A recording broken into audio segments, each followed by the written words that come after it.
आवाज आ रही है मेरी? हेलो एवरीवन, एक मिनट रुकना जरा।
चलो भैया, तो मेरी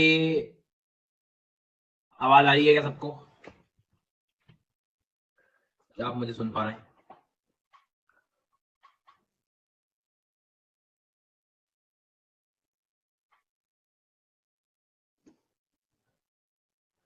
मैंने अनअकैडमी पे सर्च किया। लो, तो तुम ये सर्च कर रहे थे? तुम सर्च भी करा तो ये करा तुमने।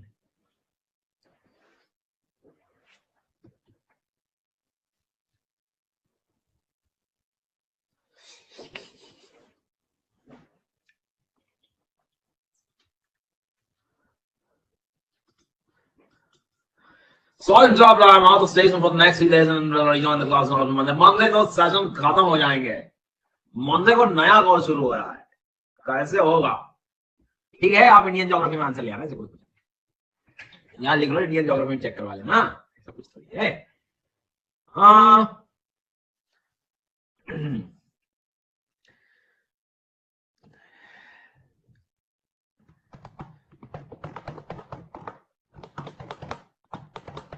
चलो शुरू करते हैं।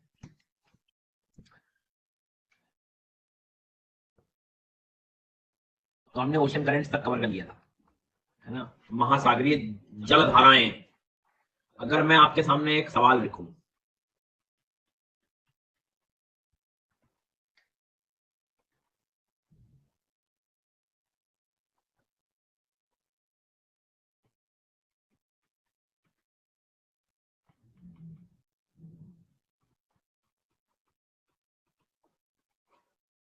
क्वेश्चन नंबर 1, वार्म करंट कौन सी है? क्वेश्चन नंबर 2, कोल्ड करंट कौन सी है? क्वेश्चन नंबर 3, पैसिफिक ओशियन में कौन से करंट है? क्वेश्चन नंबर 4, अटलांटिक ओशियन में कौन सी करंट है? क्वेश्चन 5 इंडियन ओशियन में कौन सी? तो आपको बताना है, ठीक है?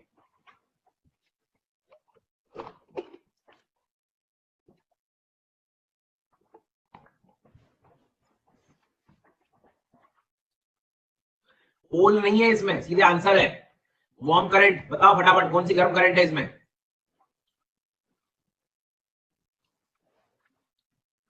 इरविंगर करंट गर्म है ना, और क्यूरोशियो गर्म होती है। ठंड बताओ भैया, A B E, A B E. Pacific में आने वाली ओशन करंट्स कौन सी होंगी? पैसिफिक में डी ई। अटलांटिक में आने वाली ए बी सी। स्टॉल लगाता हूं, थोड़ा आर्कटिक भी जाएगा ये। इंडियन ओशियन रहने दीजिए, रहने दीजिए। इंडियन ओशियन में कहा तुम इधर ढूंढने जा रहा हूं? कौन सा है? Non, non. जी सर, समझ में आ गई बात कि एक ही चीज से वो 10 प्रकार की बातें घुमा सकता है। फिर क्या करेगा पता है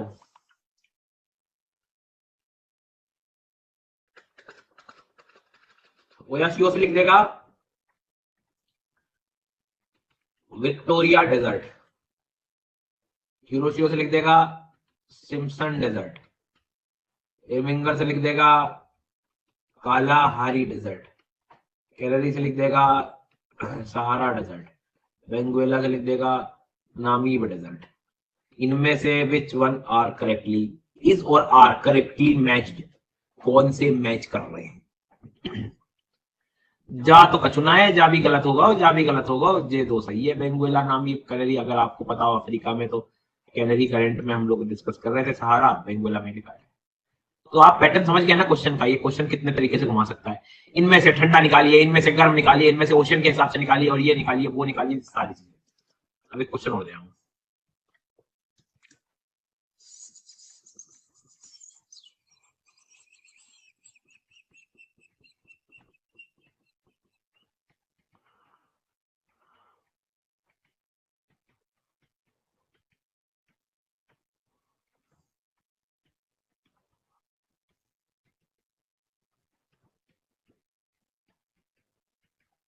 कौन सा सीक्वेंस सही है ए और बी में से?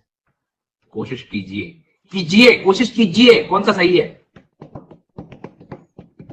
बी वालों तुम लड्डू खाओ, रसमलाई खाओ, दही बड़े खाओ, जी हाँ, कोई परेशान होना ही नहीं है तुम्हें जीवन में, दुनिया पढ़ लेगी तुम्हारे लिए, तुम जो है शादियां अटेंड करो बस। अरे भाई, इक्वेटर से ऊपर की तरफ कोरियोलिस राइट साइड लगता है, तो कोरियोलिस कौन सा इसमें से राइट का फॉलो कर रहा है? इक्वेटर से कैनरी, नॉर्थ अटलांटिक, गल्फ उल्टा हो गया ना, ये सीधा है कि गल्फ से शुरू करूंगा, अटलांटिक, फिर कैनरी, फिर इक्वेटोरियल। क्या ओ ये करना था, ये देख लो भैया, यही करना था। मेरे को तो अब आया ना समझ में कि अब ऐसा ऐसा था।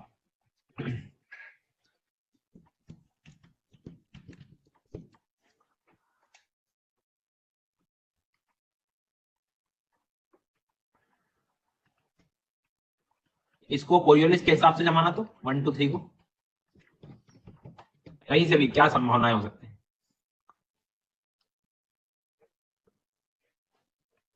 इक्वेटर से चलेंगे, ब्राजील आएगा, फिर वेंगुएला आएगा, एंटी क्लॉकवाइज चलाना है इसमें। अगर ये नॉर्थ हेमिस्फीयर में होते तो 312 हो जाता, अगर ये ओशन करंट नॉर्थ में होते तो तब की बात अलग है, तब की कहानी अलग हो गई। तो ठीक है, यहां तक की कहानी हमें समझ में आ गई। देखो, काम की चीजें तुम्हें यहीं तक होंगी। अब मैं आपको थोड़ा सा जो है टाइड्स का एक हिंट दे देता हूँ। अक्सर परेशानी होती है टाइड्स को लेकर, तो क्वेश्चन आप दिखते नहीं है, लेकिन कोई भरोसा नहीं है समय का, तो थोड़ा सा तैयार रहना। तो टाइड्स जो होती है, ज्वार भाटा जिसे हम कहते हैं, ठीक है। अब इसमें जितनी आवश्यकता हो उतना ही जाना, इसमें ना अननेसेसरी रॉकेट बनने की जरूरत नहीं। बट एक बार कॉन्सेंट्रेट कर लो, ध्यान से सुन लो, इसके नोट्स नहीं भी बनाओगे चलेगा, सब ऑलरेडी तुम्हें दिए होंगे, या एनसीईआरटी से भी पढ़ोगे तो मिल जाए, तो अलग से कुछ नहीं करना, सिर्फ सुनना है, ठीक है। अब टाइड्स जब भी है, इसका मतलब तुम समझना कि ये जो समुद्र है,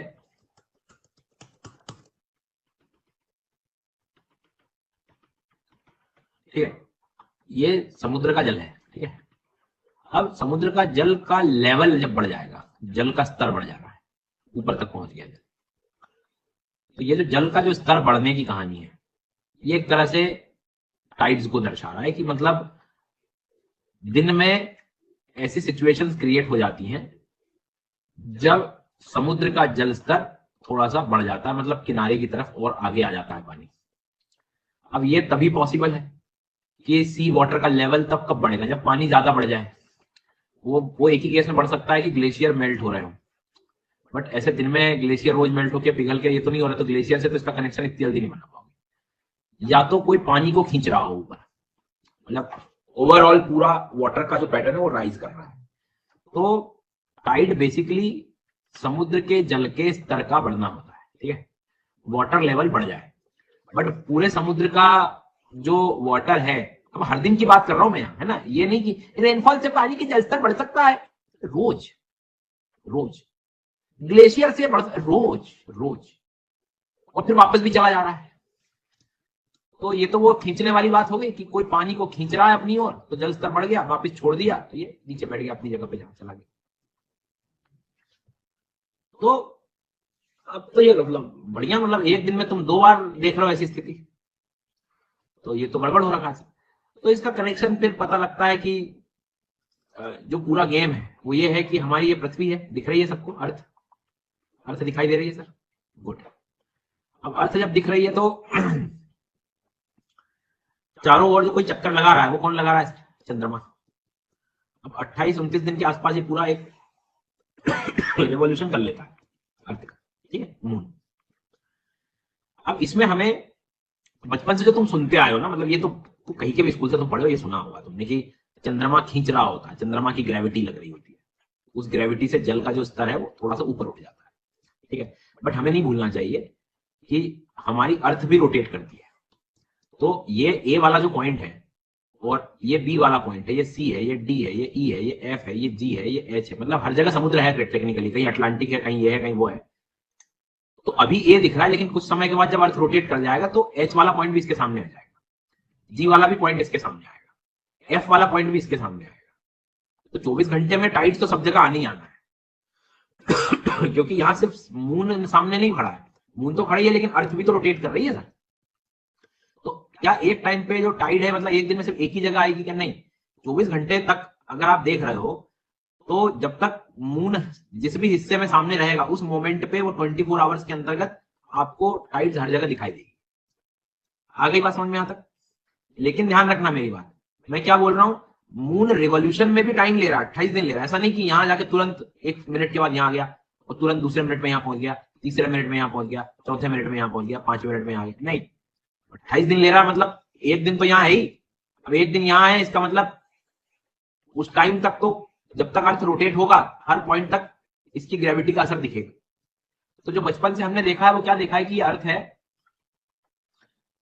और ये मून है मान लो, तो मून की ग्रेविटी खींचने में लगी हुई है, खींचने में लगी हुई, तो जो पानी का जो जल स्तर है वो थोड़ा सा क्या हो जाता है, बढ़ जाता है। अब ये ए पॉइंट पे बढ़ा, अब अर्थ रोटेट होगी तो उधर पीछे वाला मान लो बी पॉइंट सामने आएगा तो उसका जल स्तर बढ़ेगा, तो राइजिंग और वो जो फिर बाद में वापस फॉल हो जाता है, जब ये हिस्सा आगे निकल जाएगा, इससे दूर हो जाएगा, तो उस पर ग्रेविटी का असर कम हो जाएगा। तो टाइड्स का बेसिक कॉज हमें समझ में जो बचपन से आया वो आया है कि चंद्रमा खींचने में लगा है। पर मैं तुमको एक बात और बताऊंगा कि यहां पर हमेशा याद रखो कि अर्थ पर सिर्फ मून की ग्रेविटी काम नहीं कर रही है, सन की भी ग्रेविटी काम कर रही है। तो मून और सन की ग्रेविटी अपने को दोनों को याद रखना, कॉम्बिनेशन है इन दोनों का। समझ आ गई बात? अब मैं थोड़े से कुछ कॉम्बिनेशन तुम्हें सिखाना चाहता हूं, सो प्लीज थोड़ा शांति से सुनना। जैसे ये मान लेते हैं हम, हमारी ये पृथ्वी अर्थ है,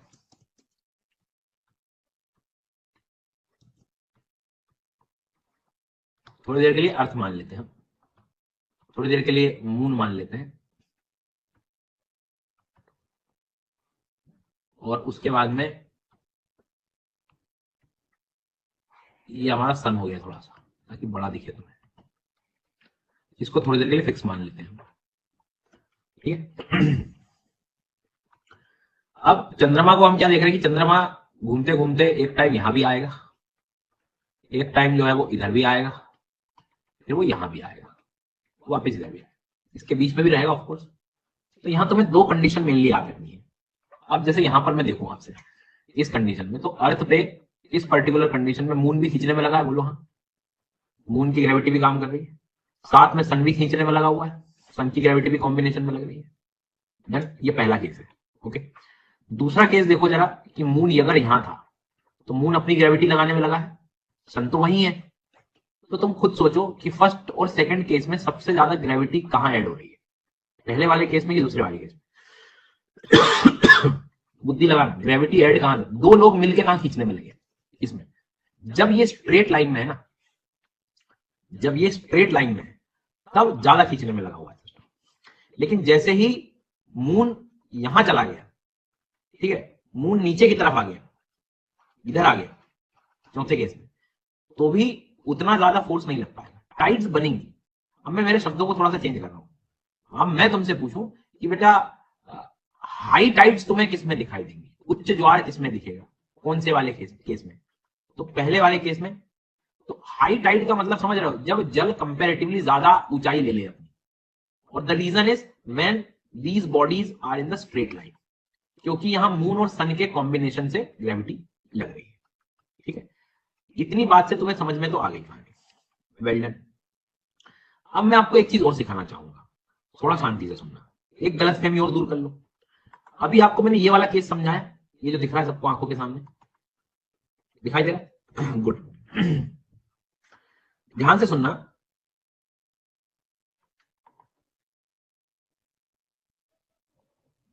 ये अर्थ है हमारा। अब ये जो वाटर ऊपर की तरफ तुम्हें दिख रहा है, ये किसके कॉम्बिनेशन से बना है? मून और सन के कॉम्बिनेशन से। आप हमेशा याद रखेंगे कि टाइड हमेशा एक ही साइड नहीं खींचती है। इसका जस्ट सेंटर से बाहर की ओर जो फोर्स लगता है अर्थ के उसी टाइम पे, उससे भी अपोजिट डायरेक्शन में, मतलब जो सेंट्रीफ्यूगल फोर्स आपको देखने को मिलेगा, है ना, अब केंद्रीय बल जो है उसके कारण भी जस्ट अपोजिट साइड बनती है। मतलब ध्यान से सुनना, अगर पृथ्वी पे इधर से कोई खिंचाव बल लग रहा है तो अपोजिट साइड सेंट्रीफ्यूगल भी लग रहा है। तो जैसे मून ने खींचा तो इधर का पानी तो आगे आ गया, लेकिन उसी समय सेंट्रीफ्यूगल फोर्स भी लगा बाहर की तरफ, तो अपोजिट साइड में आपको टाइड फिर से दिखाई देगी मून के बाद, बैलेंस करने के लिए ऑफ कोर्स।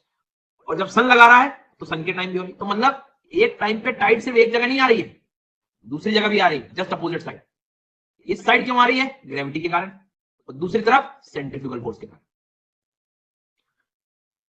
आई बात सुन। अच्छा, 24 घंटे में अभी ग्रेविटी किस पे लग रही है बताओ? बी वाले पे, और ए वाला उधर पीछे साइड है। 24 घंटे मान लो इधर, ये 12 घंटे बाद यहां घूम के आ गया, तो यहां ए वाला पॉइंट आ जाएगा, बी वाला वहां चला जाएगा। तो अब ए वाला ग्रेविटी जरूर लगेगा, लेकिन इधर वाले बी के पास फिर से क्या लग जाएगा? सेंट्रीफ्यूगल। मतलब एक प्लेस पे कितनी बार टाइड्स आ रही है दिन में? 2 बार। एक प्लेस पे 2 बार। एक तो यही कंडीशन हो गई, और एक अब ये इधर आएगा और ये इधर जाएगा, तब एक के पास ग्रेविटी से लगेगा, दूसरे के पास सेंट्रीफ्यूगल से लगेगा। फिर से समझो 2 बार कैसे। एक तो ये सामने तुम्हें दिखाई दे रहा है कि सोनू बैठा है और गोलू बैठा है। सोनू के पास ग्रेविटी वाला काम हो गया और गोलू के पास सेंट्रीफ्यूगल का काम हो गया, फोर्स बाहर की तरफ लगा। डन। अब 12 घंटे बाद ये गोलू कहां चला जाएगा? सोनू की जगह, क्योंकि अर्थ का क्या हो रहा है? रोटेशन हो रहा है। गोलू यहां आ गया, सोनू यहां आ गया। अब बताओ, अब गोलू पे पहले सेंट्रीफ्यूगल लग रहा था, अब ग्रेविटी वाला टाइड आएगा, और सोनू के पास क्या आएगा? सेंट्रीफ्यूगल वाला आएगा। तो एक टाइम पे 2 जगह टाइड्स बनती हैं, और एक दिन में किसी प्लेस पे 2 बार टाइड्स आ सकती है। ये हाई टाइड क्यों कह रहा हूं मैं? कॉम्बिनेशन में। इसे स्प्रिंग टाइड भी कहते हैं, हम लोग उच्च ज्वार भी कहते हैं। न्यू मून फुल मून का कनेक्शन बाद में देखेंगे, अभी इतना समझ आ गया हाई टाइड क्यों बोल रहे हैं। अगला केस सुनना ध्यान से। अब रुक जाओ, ये देखो, ये वाला पॉइंट, ये वाला पॉइंट और ये वाला पॉइंट, अभी हमने देखा ये स्ट्रेट लाइन में है। ऐसा नहीं लग रहा तुम्हें कि जब मून घूम के इधर आएगा तब भी तो स्ट्रेट लाइन में होगा? ये देखो, तब भी स्ट्रेट लाइन में। उस समय भी आपको जान के आश्चर्य होगा हाई टाइड होगी। कैसे समझते हैं? प्लीज फोकस करना, एक ही बार में समझाऊंगा बस में। बोलो, सन की ग्रेविटी लगी, ठीक है, सूर्य का गुरुत्वीय बल, गुड। इधर किसकी ग्रेविटी लगी? मून की ग्रेविटी लग गई। दोनों जगह ग्रेविटी लग रही है।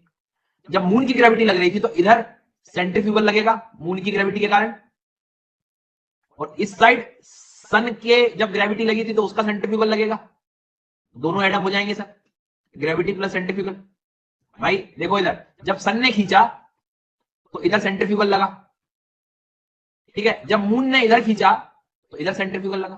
तो centrifugal plus gravity, centrifugal plus gravity, result क्या होगा? हाई टाइड का होगा। सीखा क्या आपने? जब ये स्ट्रेट लाइन में होंगे, जब ये स्ट्रेट लाइन में होंगे तब तुमको हमेशा हाई टाइड मिलेगी। High tide is also known as spring tide. Straight line में होंगे, तो ध्यान रखना। अब लेकिन प्रॉब्लम क्या हुआ? मून यहां हो गया तो अब दोनों फोर्स डिवाइड हो गए। 90 डिग्री पे है ना, तो दोनों एक साथ लग नहीं पा रहे हैं, ऐड नहीं हो पा रहे हैं फोर्स। इसमें भले ही इस साइड था वो, पर ऐड तो हो रहे थे। यहां क्या हो रहा है, यहां मून की ग्रेविटी लगी तो मून का सेंट्रीफ्यूगल लग गया, सन की ग्रेविटी लगी, सन का सेंट्रीफ्यूगल, बैलेंस हो गया ये सब। तो इस समय नीप टाइड मतलब लो टाइड, निम्न ज्वार की स्थिति बनेगी। तो सबसे ज्यादा जो क्वेश्चन मिलता है ना, वो ये मिलता है कि स्प्रिंग टाइड किस केस में, when they are in straight line. जब 90 डिग्री के एंगल पे होंगे तब फोर्स कैंसिल आउट हो जाता है, उतना ज्यादा तुमको टाइड लो ही देखने को मिलेगा, हाई देखने को नहीं मिलेगा। अगली बात समझे। अब आते हैं अपन न्यू मून फुल मून के केस में।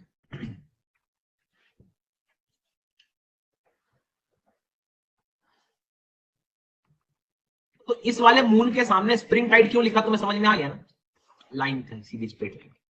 एक तो इस केस में हो सकता है, दूसरा इस केस में। अब तुम शांति से देखना, किसी भी गोल वस्तु पे जब आप लाइट देते हो तो उसका हमेशा आधा भाग चमकता है, ठीक है। अब तुम खुद देखो सनलाइट किस साइड होगा इसमें, ए की तरफ होगा कि बी की तरफ होगा, सूर्य किधर होगा, सूर्य सूर्य सनलाइट कहां पहुंच रहा होगा, मून पे, बी की तरफ होगा। लेकिन तुम इसे अपनी आंखों से देख पाओगे क्या, तुम्हारी आंखें ऐसी तो है नहीं इधर से ऐसा देख रही है, तो तुम्हें अभी मून दिख नहीं रहा है। लेकिन अब जैसे जैसे नीचे आएगा, प्रकाश दिखना शुरू होगा, तो तुम उसको न्यू मून बोलने लगोगे। लेकिन इस साइड आप देख रहे हो, तो इस साइड सनलाइट इधर आ रहा है ए और बी में, और तुम्हें दिख भी जाएगा। जब किसी अंधेरे में कोई वस्तु मुझे दिखेगी नहीं, लेकिन उस पर यदि प्रकाश आ गया तो दिख जाएगी। तो मैं इसको फुल मून क्यों कह रहा हूं, क्योंकि ये मुझे दिख रहा है। और दिख क्यों रहा है, क्योंकि वही फेसिंग पे लेके बैठा हुआ है जिस फेस से सनलाइट आ रहा है, और उसी फेस पे मैं भी हूं। और 24 घंटे में मैं तो घूमूंगा ही, मैं तो देख ही लूंगा इसे। तो जो तुम अभी कह रहे थे ना, straight line straight line straight line, question उसी बात को घुमा के क्या बोल सकता है कि फुल मून और न्यू मून में, अमावस्या में और पूर्णिमा में ज्वार किस प्रकार के होंगे, हाई टाइड होंगे। अमावस्या पूर्णिमा में सूर्य की स्थिति क्या होती है और मून की स्थिति क्या होती है और अर्थ की स्थिति क्या होती है, स्ट्रेट लाइन में। स्प्रिंग टाइड न्यू मून में और फुल मून में होता है, स्ट्रेट लाइन में होता है, लाइन में रह जब होता है। अब समझ में आ गई। क्वार्टर की बात करें, फर्स्ट क्वार्टर लास्ट क्वार्टर में, चतुर्थांक में नीप टाइड, लो टाइड। और घुमा के पूछेगा, जब तीनों लाइन में होते हैं ना, उस कंडीशन को सिजगी भी बोला जाता है। क्या बोला जाता है, सिजगी। तो सिजगी में डरना मत इस शब्द से, बस इतना जाना लो कि जब लाइन में रहेंगे।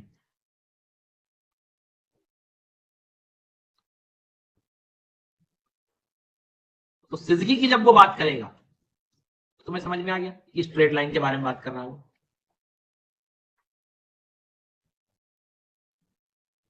ठीक है, यहां तक समझ आई बात।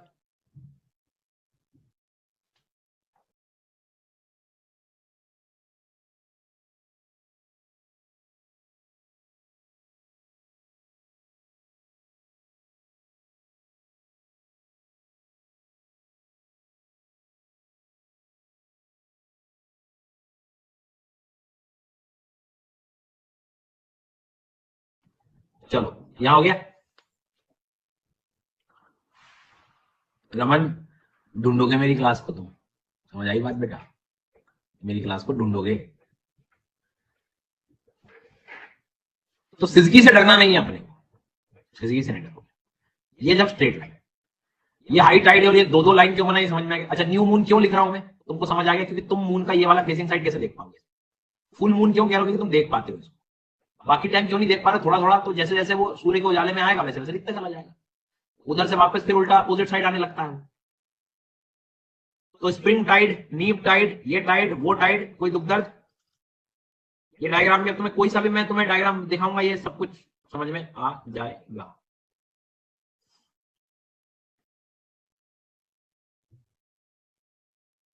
अरे तो क्या पहाड़ निकल के बाहर आ जाए, ऋषिकेश इतनी ग्रेविटी लगाओगे क्या, पानी पे ही क्यों होता है। पहाड़ निकल के उखाड़ दूं मैं, पहाड़ पेड़ पौधे निकलवा दूं, तुम भी हैंडल पकड़ के बैठ जाना, समझे।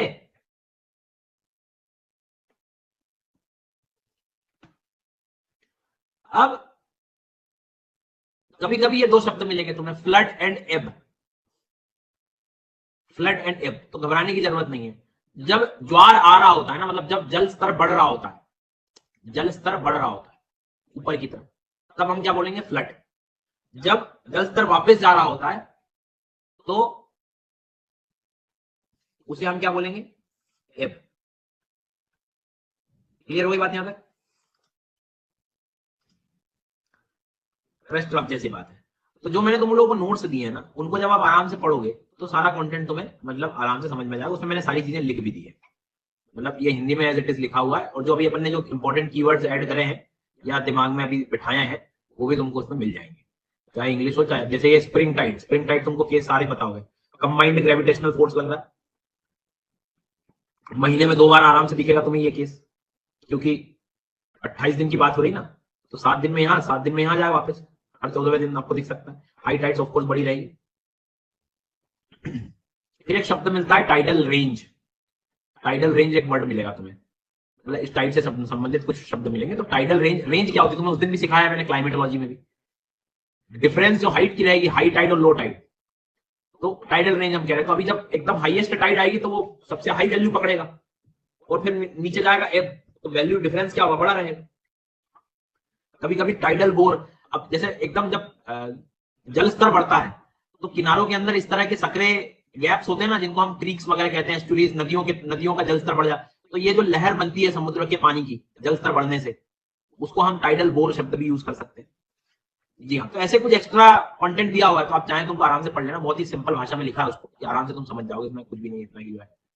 ऑफकोर्स ग्रेविटी पुल हम लोग मून को ज्यादा रखेंगे पास में, ऐसे नीव टाइड का भी लिख दिया है मैंने, जो काम की चीजें हैं, कि भाई ये फर्स्ट क्वार्टर और थर्ड क्वार्टर बोल सकता है, 90 डिग्री कह सकता है, तो इन सब चीजों को जो है तुम्हें ध्यान रखना है। यहाँ तक क्लियर हो गई कहानी? और यही वो जो शब्द हिंदी के थे, वो हिंदी में भी तुम लोग आराम से देख सकते हो, बस थोड़ा सा समय मिले तो पेज पलट लेना। चंद्रमा और सूर्य का संयुक्त गुरुत्वाकर्षण बल लग रहा है, महीने में 2 बार होता है, उच्च ज्वार अधिक होते हैं, तुलनात्मक रूप से निम्न ज्वार कम ही देखने को मिलेंगे। और ये सारी कहानी चतुर्थांश और तृतीय चतुर्थांश वाले उसमें आपको चीजें देखने को मिलेगी। उसके बाद में ये ज्वार, घटता ज्वार है, बढ़ता ज्वार है, रेंज बता दिया, धारा बता दी, टाइडल ज्वारीय लहर बन जाती है जब किसी जगह में अंदर जा चला जाता है पानी लहर बन के। इन शब्दों को जो है थोड़ा सा ध्यान। फिर एक शब्द और मिलेगा तुम्हें, पता नहीं याद है कि नहीं, एपहीलियन पेरिहीलियन, याद है क्या आप लोग? क्यों? एपहीलियन पेरिहीलियन,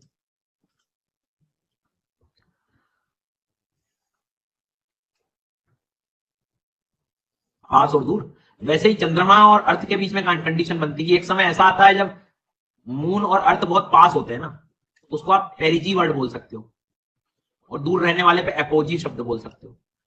तो आप कह सकते हो कि जब दूर रहेंगे तो टाइडल रेंज कंपेरेटिवली कम रहेगा, पेरिजी जब रहेगा उस दिन टाइडल रेंज आपको क्या मिलेगा? ज्यादा, उस दिन थोड़ा सा हाई पर पास में रहेगा तो ज्यादा असर दिखेगा। जैसे जहरीला फैक्चुअल चीजें भी आपसे वो पूछ सकता है, तो उसका तरीका मैंने तुमको बता दिया, पी मतलब पास में, बस। तो इसमें जो सबसे बड़ा इशू बच्चों को होता है ना, वो ये वाला होता है, जो मैंने तुमको पहले क्लियर कर दिया, कि इधर तो बनी गया जो है, टाइड आगे खींच लिया, दूसरी साइड कैसे हो गया? तो दूसरी साइड तुमको बता दिया मैंने, सेंट्रीफ्यूगल। ये भी समझ आ जाता है तो ये कंफ्यूज होने लगता है, ये अपना खींचने में लगा, ये अपना खींचने में लगा, फिर भी हाई टाइड कैसे? तो सबका इंडिविजुअल सेंट्रीफ्यूगल भी ऐड हो रहा है दोनों साइड के, केंद्र से बाहर, वो भी याद रखना। इस कंडीशन को हम न्यू मून, फुल मून भी कहते हैं, अमावस्या, पूर्णिमा, स्ट्रेट लाइट, ये सारी बात, ठीक है? इतने में तुम्हारा काम हो जाएगा, इससे ज्यादा रॉकेट बनने की इसमें जरूरत है नहीं, और लगे तो फिर तुम स्वतंत्र हो, आग लगाओ, कोई समस्या नहीं। अब अपन आगे बढ़ते हैं। अगला जो इसमें टॉपिक है ओशियन में, जो हमें ध्यान रखना है, वो ध्यान रखना है मिनरल्स को लेकर, खनिजों को लेकर। ये टॉपिक की अंडरस्टैंडिंग बढ़ाना है जो मैं पढ़ाने वाला हूं, क्योंकि करंट अफेयर्स में तुम्हें बार बार परेशान करें, करंट ओरिएंटेड टॉपिक है जो मैं आपको बता।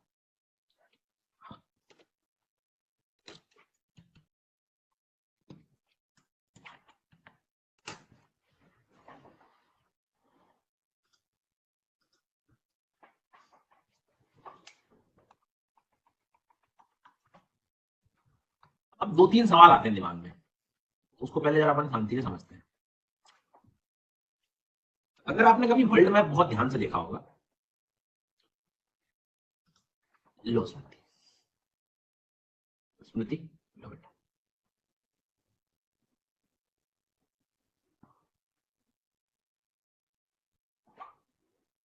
मुझे मौका दीजिए।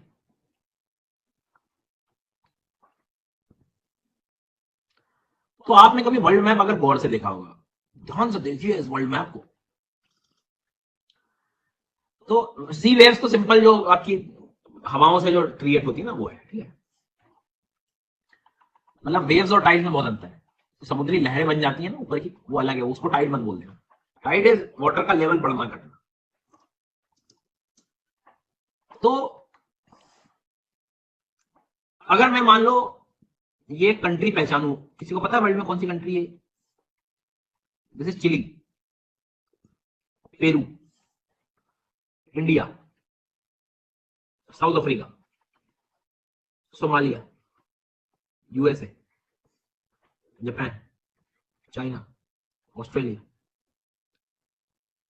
France, Spain, Morocco, Algeria, Libya, Tunisia, Egypt.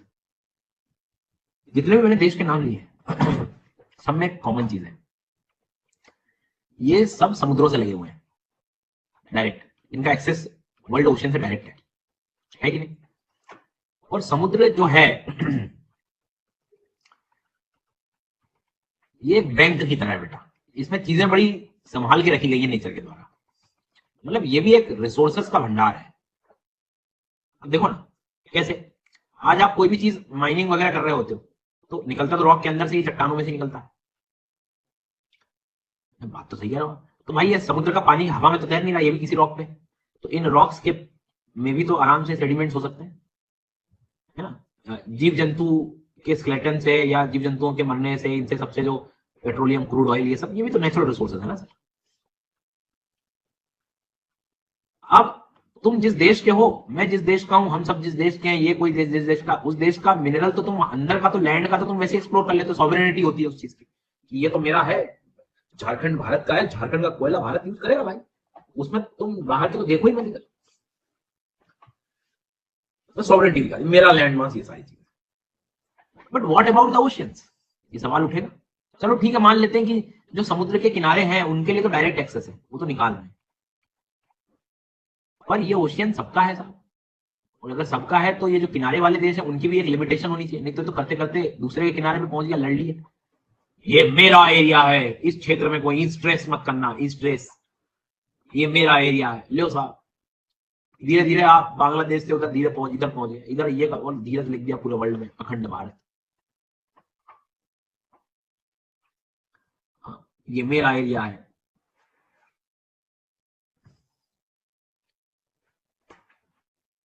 धीरे धीरे पूरा पूरा पूरा अर्थ हमारा हो गया काम करना। फिर कोई दूसरा देश ऐसा सोचेगा, फिर वो अलग उसमें लगा हुआ है, तो परेशान हो जाएंगे भैया। मिस कॉल मार रहा है चाइना, तुम सुन नहीं रहे हो, तुम फोन नहीं उठा रहे हो भाई साहब, मान नहीं रहे हो। कहने का मतलब ये हुआ कि ये ग्लोबल ओशियंस को कौन रेगुलेट करेगा, पहला सवाल। चलो ठीक है, तुम तो किनारे से लगे हो, what about Rwanda, Burundi, Uganda है, ये साउथ सुडान का क्या करोगे? ये मंगोलिया क्या करेगा? ये तो लैंडलॉक हैं, इनका तो डायरेक्ट एक्सेस भी नहीं है। तो यहां पर दो बातें हैं कि किसी देश को कितनी सॉवरेनिटी मिलनी चाहिए, उसके समुद्र का किनारा, उसको कितनी अवेलेबिलिटी है सर, ये एक सवाल है। दूसरा सवाल कि जो लैंडलॉक रीजन है, अगर उनको, जिनको जरूरत है वो, और कुछ ऐसे ओपन ओशियंस भी हैं, उन पर अधिकार फिर किसका होगा? चलो सबको बंटवारा करवा भी दिया, बीच में कोई खनिज निकल रहा है इंडियन ओशियन में, उसको एक्सप्लोर करना है तो कहां कौन क्या जाएगा? लड़ाइयां हो गई भाई साहब, डिस्प्यूट सेटलमेंट कैसे होंगे, क्या होंगे? तो अब सवाल क्रिएट हो गया होगा आई थिंक आपके दिमाग में, बढ़िया वाला एकदम, कि हाँ भाई समुद्रों में तो रेगुलेशन चाहिए, कौन उसके संसाधनों को कितना यूज करेगा, इसका अधिकार किसके पास कितना होगा, ये अपने आप में एक बहुत बड़ा सवाल है।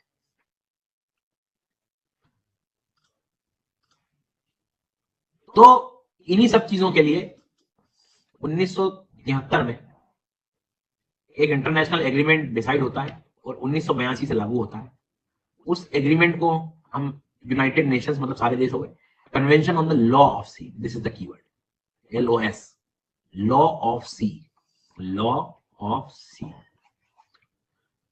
तो United Nation convention on the laws of sea, UNCLOS जिसे हम कहते हैं, ये एक इंटरनेशनल एग्रीमेंट था। ये क्या है? ये ऐसा एग्रीमेंट है, ऐसा कन्वेंशन है जो डिफाइन करता है किसी देश के अधिकार को और किसी देश की जिम्मेदारियों को, अधिकार भी बताएगा और जिम्मेदारी भी बताएगा। जिम्मेदारी ऐसी कि भाई तुम पर्यावरण के हिसाब से नेचुरल रिसोर्सेस को कैसे यूज करोगे, कैसे एक्सप्लोर करोगे, उस सब की जिम्मेदारी तरीके से हमें उस चीज को कैसे यूज करना है।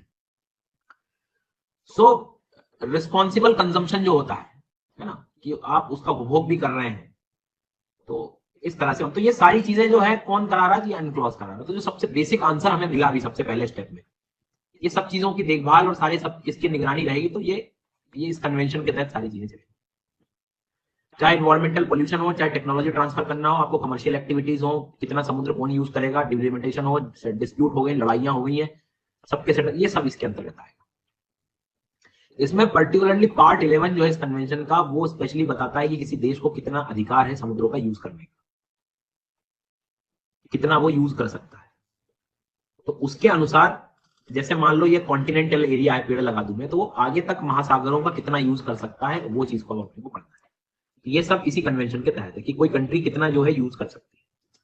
ठीक है, अब कोई कंट्री यूज करने के लिए आपको कैलकुलेशन लगेगी, आप डिस्टेंस को मेजर करोगे, है ना, और तो डिस्टेंस को मेजर करने के लिए किलोमीटर तो यूज नहीं कर पाओगे तुम, तो यहां पर जो यूज होता है वो होता है नॉटिकल माइल्स।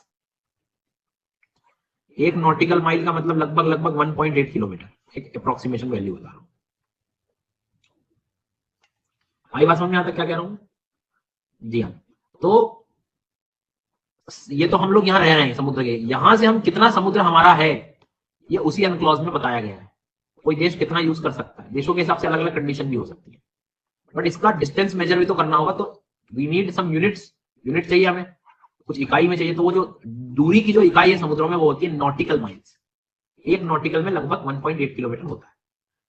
ठीक है, ऐसे ही मान लो गहराई का मापन करना हो, तो गहराई के लिए जो वर्ड यूज करते हैं फैदम होता है, 1 फैदम, 2 फैदम, 3 फैदम।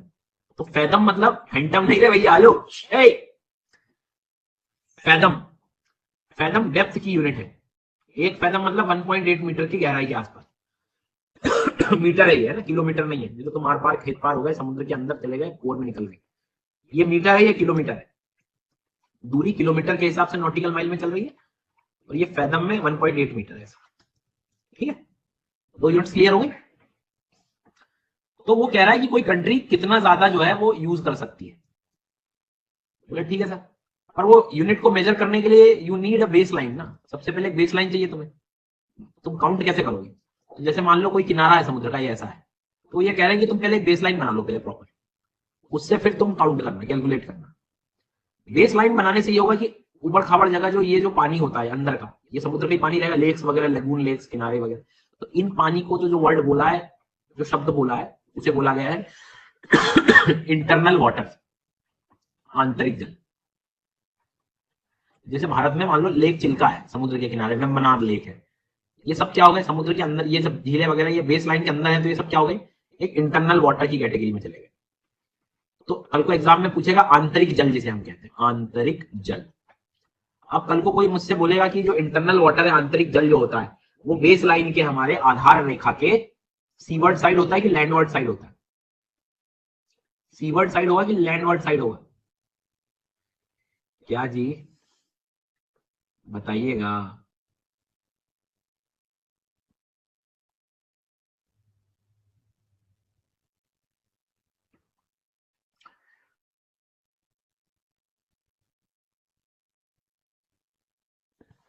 जी हाँ,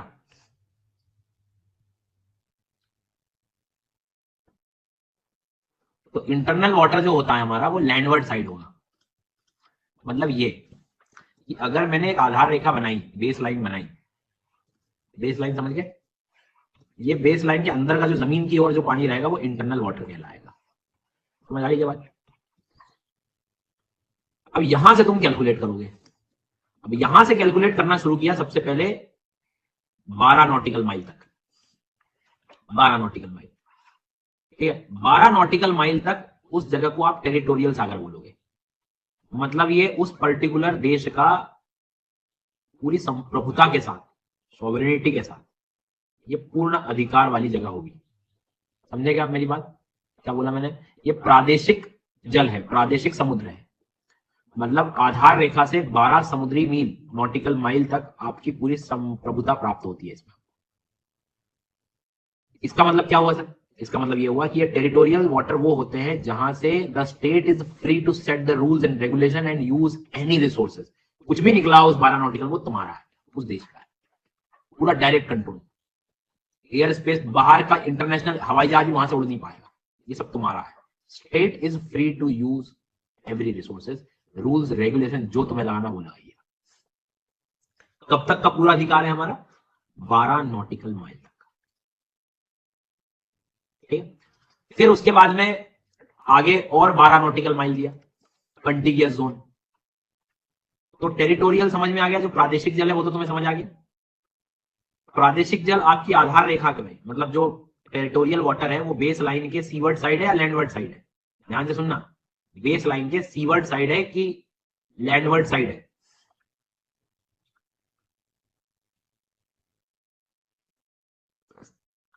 सादिया क्या कर रही हो बेटा? सुनो क्वेश्चन। शिवम, कुछ भी धूल में जो है बबूल के पेड़ लग रहे हैं, ध्यान से सुनो क्या कह रहा हूं मैं। टेरिटोरियल सी, खुद का जो समुद्र है वो बेस लाइन के लैंडवर्ड साइड होता है कि समुद्र की तरफ होगा? सुनते नहीं हो तुम, कुछ भी लगा दूंगा, बस बोलना है बस कमेंट में। तो बेस लाइन के सीवर्ड साइड समुद्र की ओर होता है, ध्यान रखना। 12 नॉटिकल माइल तक, 12 नॉटिकल माइल तक पूरा अधिकार है उस देश का। आगे बढ़ेंगे, फिर से 12 नॉटिकल माइल और दे दिया कंटिगियस जोन, सन्निहित क्षेत्र जिसे हम कहते हैं, सन्निहित क्षेत्र, उसी से ही लगा हुआ क्षेत्र, सन्निहित क्षेत्र। इसमें भी उस राज्य का, उस देश का पूरा अधिकार है, वो कस्टम टैक्स पॉल्यूशन वॉल्यूशन सब उसी का ही, सब कुछ सब संभालना है तुम्हें, पूरा अधिकार है। बट एक सबसे बड़ा जो डिफरेंस है वो ये है एयर स्पेस का, यहां पर आप एयर स्पेस राइट्स नहीं मिलेंगे, दूसरे देश का हवाई जहाज उड़ जाएगा यहां से, तुम रोक नहीं पाओगे उसको। तो सारी चीजें हमें उपभोग हम कर सकते हैं, बट ये जो दिखाई दे रहा है ये इसका एक सबसे बड़ा difference. International air space 12 nautical mile के बाद चालू हो जाएगा। डन। और ओवरऑल बेस लाइन से 200 नॉटिकल माइल तक एक्सक्लूसिव इकोनॉमिक जोन भी रहेगा। एक्सक्लूसिव इकोनॉमिक जोन क्या होता है? अनन्य आर्थिक क्षेत्र। अब ये क्या होता है सर? तो इसमें कुछ नहीं है, ये टेरिटोरियल जो सागर है जी सर, उन जगहों से, मतलब बेस लाइन से आगे तक हम लेंगे 200 नॉटिकल माइल तक, और जितने भी इकोनॉमिक रिसोर्सेज हैं, फिशिंग हो गई है ना, माइनिंग हो गई, ऑयल एक्सप्लोरेशन हो गया, ये सब उसका ही है। तो 200 नॉटिकल माइल तक पूरा मिनरल्स का एक्सप्लोरेशन उस देश के हाथ में होता है, सीधी बात ये। लेकिन ध्यान रखना, कंटिगियस जोन के बाद में, मतलब टेरिटोरियल सागर के बाद में, ओवरफ्लाइट नेविगेशन वगैरह ये सारी चीजों पे अधिकार थोड़ा खत्म हो जाएगा, एयर स्पेस जो है वो खत्म हो जाएगा। ठीक है, मतलब जो एक बेसिक सवाल आता है ना कि हम समुद्र कितना यूज कर सकते हैं, तो उसका आंसर तुम्हें यहां मिल जाएगा। तो ओवरऑल जो 200 नॉटिकल माइल है, 200 नॉटिकल माइल तक हम लोग क्या बोल रहे हैं? Exclusive economic zone. गिनती यहीं से शुरू हो रही है हमारी, जीरो से, है ना। तो टेरिटोरियल सागर के बाद एक्सक्लूसिव इकोनॉमिक जोन शुरू हो जाता है, बट यहाँ एयर स्पेस राइट्स वगैरह नहीं होते, फिशिंग विशिंग सब तुम्हारे हाथ में, सारी चीजें अपने हाथ में। क्लियर हो गई बात? बेस लाइन भी समझ गए, जैसे किनारे का जो पानी है वो अंदर ही रह जाएगा, इंटरनल वाटर कह सकते हो आप। तो ये सारी बातें जो है किसमें दी गई है?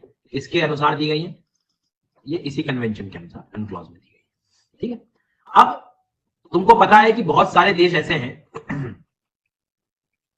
एक्सक्लूसिव इकोनॉमिक जोन जो बोल रहे हैं वो टेरिटोरियल सागर के बाद वर्ड यूज हो रहा है, बट 200 नॉटिकल माइल आउट तो तुम्हारा वहीं से हो रहा है, उसके बाद अलग से 200 मत कर देना, मतलब 212 नहीं है, ये समझना है। मतलब टेरिटोरियल सी के बाद हम वर्ड यूज कर रहे हैं एक्सक्लूसिव इकोनॉमिक, यहां तो वैसे ही जाएगा हमारा, बट आगे तक कहां तक? तो वो 200 नॉटिकल माइल तक जाएगा आधार रेखा से। दूसरी बात जो हमें यहां पर ध्यान रखना है वो ये याद रखना है कि बहुत सारे ऐसे देश हैं, जैसे उदाहरण के तौर पे आपको बताऊं,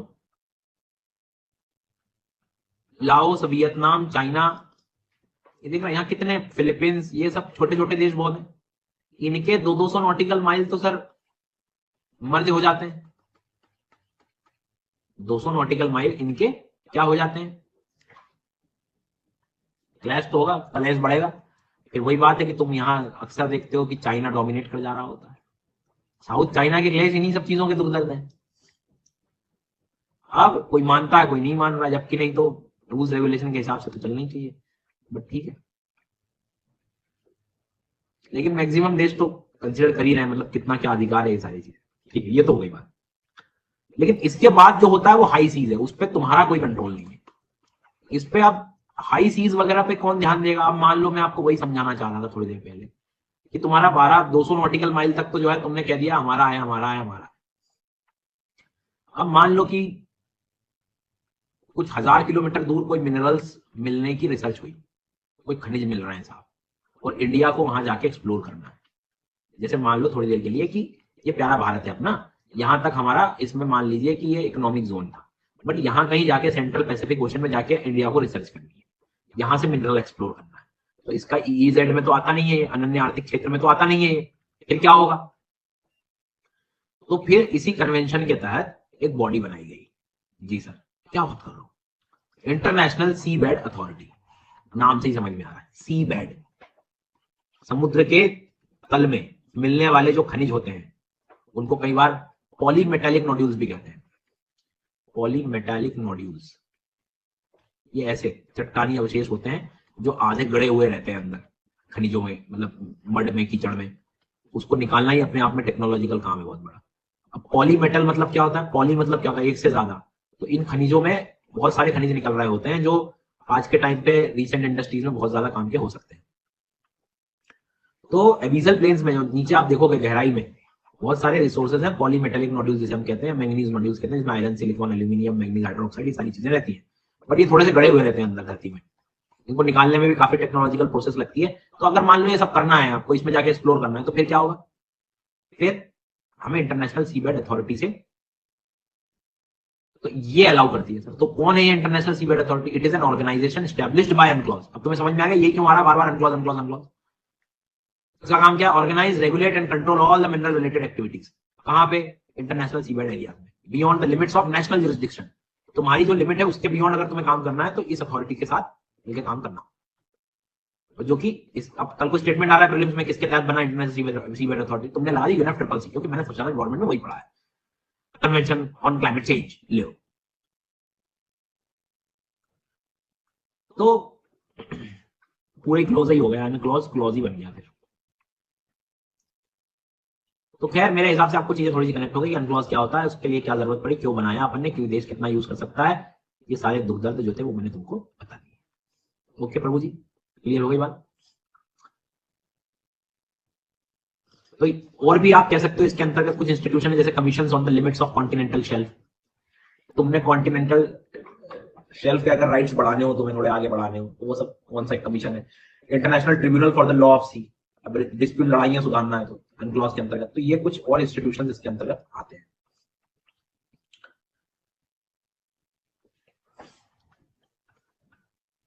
समझ आ गई बात यहां तक। तो जो संस्थान हमने देखे हैं वो महाद्वीप निबंधन सीमाओं पर आयोग, समुद्री कानून अंतरराष्ट्रीय न्यायाधिकरण, ये हो गया। इस चीज को जो है थोड़ा सा ध्यान रखना, भूलना नहीं। और अलग अलग देशों के साथ ये सब कुछ जो है, पॉलीमेटालिक नोड्यूल क्या होता है ये भी तुम्हें समझा दिया मैंने।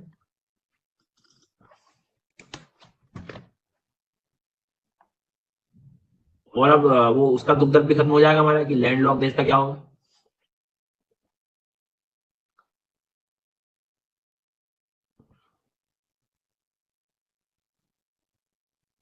ठीक है, तो ये साइन किया गया था 1982 में किया गया था, ठीक है, ध्यान रखना फाइनली, और लागू होते होते 94 आ गया था लगभग, तो टाइम तो लग गया हालांकि। तो ईयर आप लिखेंगे 82 से 94। 157 देश ऐसे हैं जो सिग्नेटरीज हैं इसके, की मतलब जो है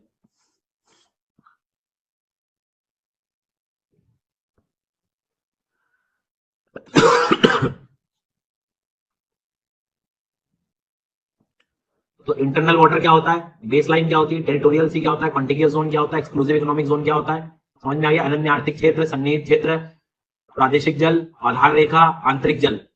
Hindi medium, English medium,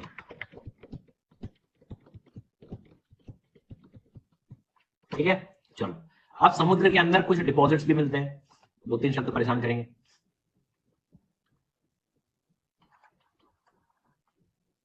ocean deposits, deposits is like निक्षेप। तुम तो बस इस टॉपिक को सॉल्व करना, तो एक ही सवाल का आंसर दो, एक क्वेश्चन खुद से पूछो कि समुद्र के अंदर डिपॉजिट्स कहां कहां से आते हैं, जस्ट इमेजिन करो कहां कहां से आते होंगे।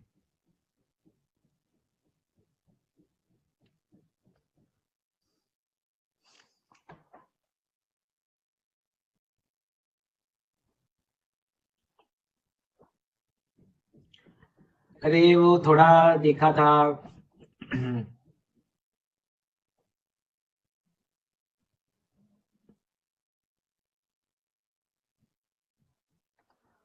क्या क्या सोर्स हो सकते हैं, पहले सोचो जरा, और बैठो मत यहां ज्यादा नाश्ता करके बैठ गए, बुद्धि चलाओ। समुद्र के अंदर डिपॉजिट्स कहां से आते हैं, ये सवाल है मेरा।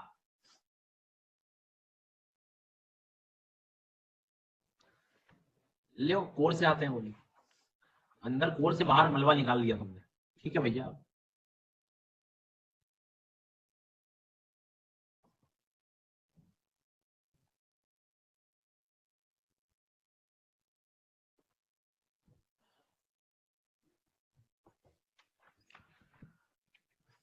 सोचो सोचो, बुद्धि लगाओ बाबा, कलेक्टर वाली बुद्धि चाहिए अपने को, कलेक्टर वाली।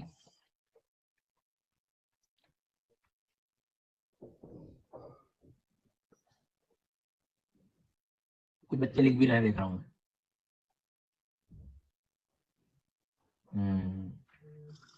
ध्यान दो, तुम्हें लगता है कि दो प्रकार के डिपॉजिट्स हो सकते हैं, एक टेरेजिनस हो सकते हैं। What is terrigenous? जो टेरेन से आए हो, जो धरती से पहुंचे हो, कॉन्टिनेंट से आए हो। और एक क्या हो सकते हैं, पेलेजिक। जो भी तुमने बोला है ना, उसको मैंने दो हिस्सों में डिवाइड कर दिया।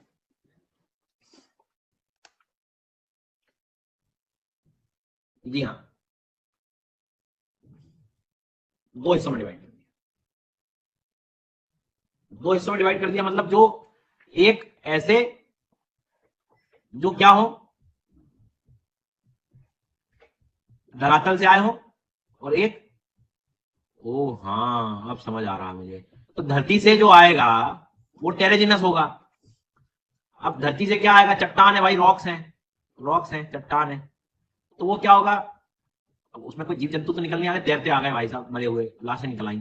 इनऑर्गेनिक आएंगी सब, मतलब उसमें आप देखोगे तो अलग अलग खनिज खनिज रहेंगे, रॉक के मटेरियल रहेंगे। क्यों? क्योंकि नदियां इरोड करते लाती हैं, सब इरोजन करके लाएगी, अपरदन करके लेकर आएगी। तो टेरिजिनस जो होंगे वो इनऑर्गेनिक रहेंगे, मतलब सीधी सी बात है, जिसमें कार्बन कंटेंट नहीं होगा। तो ये सब चट्टानों के टूटे हुए टुकड़े वगैरह, ये सारी चीजें सेडिमेंट्स लेकर आएंगी, मिट्टी वगैरह, ये सब रॉक डेब्रिस, मलबा। लेकिन जो समुद्र के अंदर है बड़ा इंटरेस्टिंग है, उसमें दोनों मिलेंगे तुम्हें, ऑर्गेनिक भी मिलेगा, इनऑर्गेनिक मिलेगा। कैसे?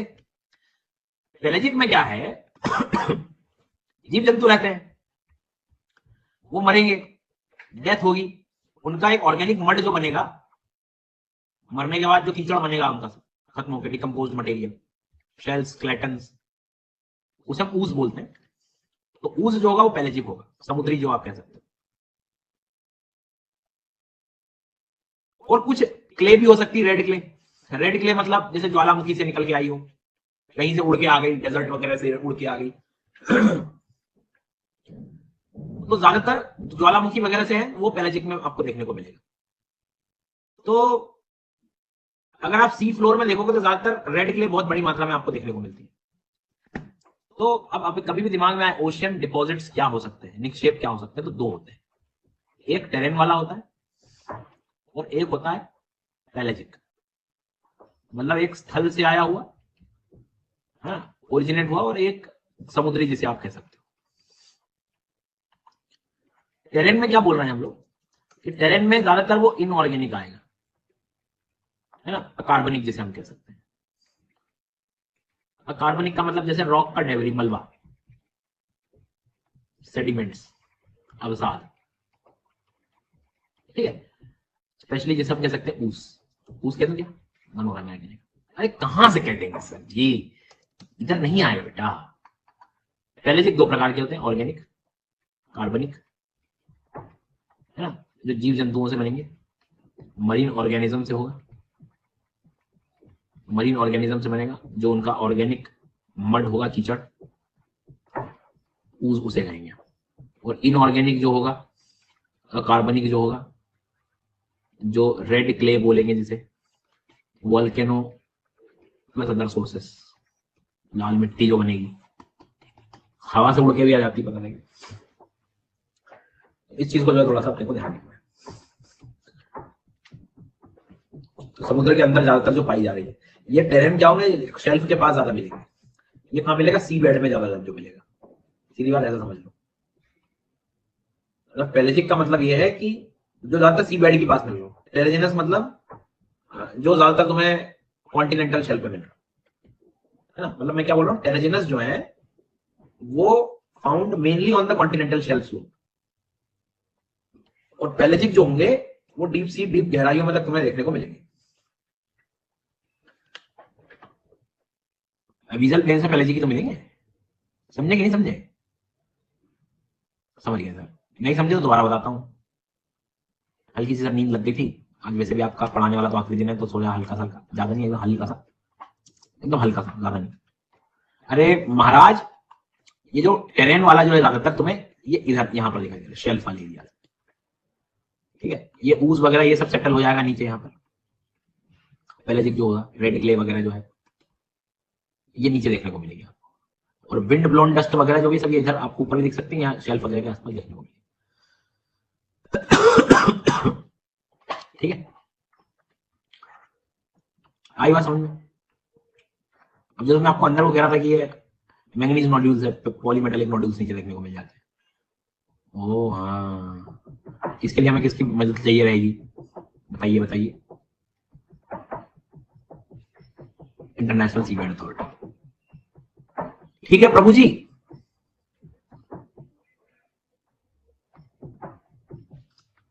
तो मिनरल रिसोर्सेस, डिपॉजिट्स में ऊस क्या होता है तुम्हें समझ में आ गया। और रेड क्ले काफी बड़ी मात्रा में मिलती है, वो क्या हो गया, ये ऑर्गेनिक है, इनऑर्गेनिक है क्या? गलत, ये ऐसे और ये ऐसे जाए।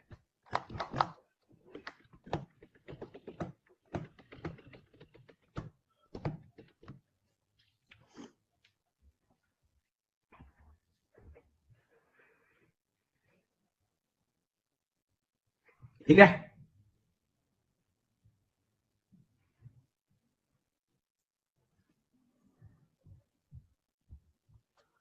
चलो।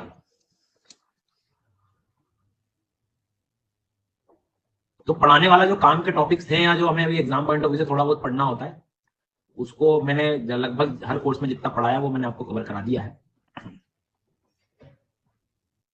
जी हाँ, अभी मैं आपको क्लाइमेटोलॉजी वाला जो सेक्शन है उसके कुछ मेंस के क्वेश्चंस जरा डिस्कस कराना चाह रहा हूँ, तो उसको थोड़ा सा अभी हम लोग पढ़ेंगे।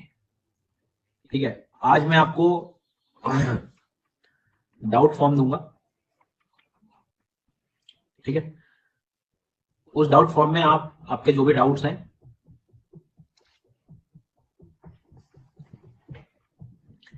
कोशिश करना कि कल 2 बजे तक आप इसमें डाल पाओ, कल 2 बजे तक, 2-3 बजे तक जब भी डाल दो कोई दिक्कत नहीं। तो 21 फरवरी तो नहीं, 22 फरवरी को मैं फिर डाउट क्लियरिंग सेशन रख लूंगा, ठीक है।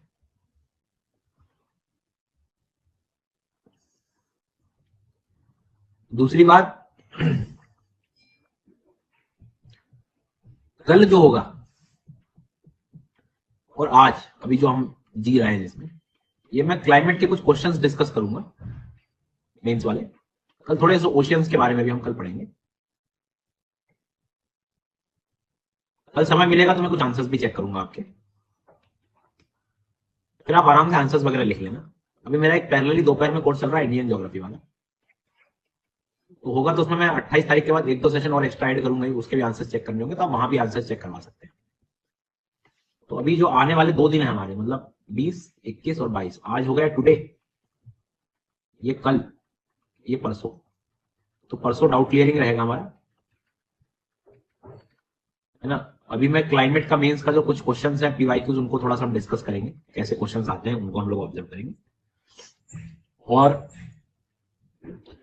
कल मैं थोड़े ओशंस के भी आपको मेंस के आंसर्स दिखाऊंगा, कैसे का ये लोग घुमा देते हैं, क्वेश्चंस कहां से आते हैं। खुद आंसर्स में चेक करूंगा, आंसर ऐसे चेक करूंगा कि आप भी कम से कम देख के सीख पाओ कि क्या क्या चीजें अपने को करनी चाहिए।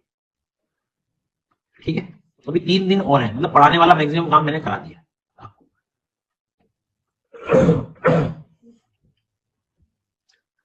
दूसरा एक आपको हीट बजट करके टॉपिक था, कुछ बच्चों को जो है वो वही पूरा चश्मे में यही चीज दिख रही है अभी, हीट बजट।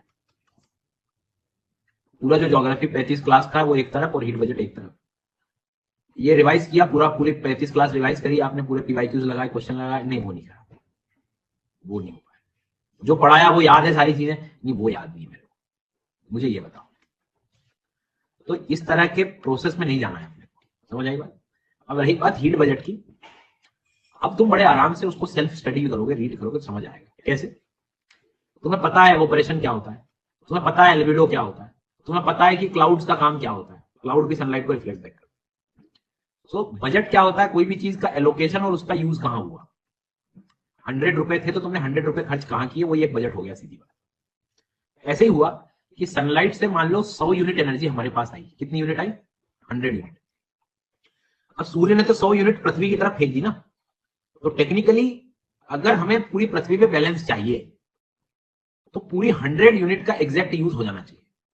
उस टॉपिक के अंदर ये बताया है कि ये 100 यूनिट कहां कहां यूज होती है, बस ये बताया है, एलोकेशन बताया है, उसको बैलेंस किया है कि तुमने 10 रुपए का समोसा खा लिया, 20 रुपए की जलेबी खा ली, 40 रुपए की जो है तुमने रसमलाई खा ली, और 30 रुपए की तुमने खिलवा दी। तो ये बैलेंस हो गया। अगर मान लो 10 रुपए एक्स्ट्रा बच गए तो वो भी हानिकारक हो जाएगा पृथ्वी के लिए, 10 यूनिट एक्स्ट्रा हो गई तो यूज नहीं हो पाई, या एक्स्ट्रा कहीं और किसी पर्टिकुलर चीज ने ले ली तो वो क्लाइमेट चेंज के इश्यूज वहां क्रिएट होंगे।